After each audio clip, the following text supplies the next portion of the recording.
আজকে জানো আমার লগে সব উল্টা পাল্টা হইতেছে।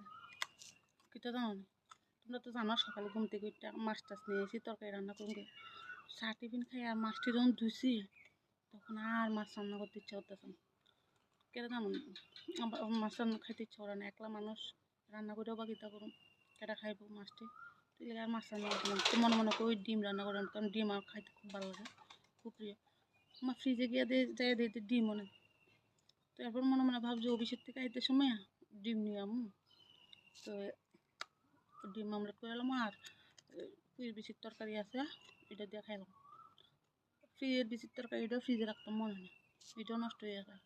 তারপরে অফিসের থেকে আইতে ডিম নিয়ে আসি, আর ডিম আমলেট করুন। জামাই ফোন করছে আমার, তুমি যে মঙ্গলবার ডিম খাইবা, এমন খারাপ লাগছে। তারপর ডিম আমলেট করছি না, এটা দিয়ে ভাত খাইছি জানো না, জল দিয়া কষলাইয়া শশা দিয়া কাঁচামরিচ দিয়ে খাইছি, পেট বসছে না। আমি গাজর কদ্দু কাটতে লইছি, গাজর খাইতে তো আমার ভালো লাগে, মিষ্টি মিষ্টি লাগে, কারণের আলিশে খাই না। তখন একটা কাটতে লইছি, জামাই এত লাইন ফ্রিজের মধ্যে রাখছি, এটি তরকারি রান্নাও কেউ খাইতে চায় না, ভালো লাগে না, আর তরকারি স্বাদও লাগে না। কাঁচা হইলে তো ভালো লাগে, কিন্তু কারণের আলিশে খাইতে হয় না।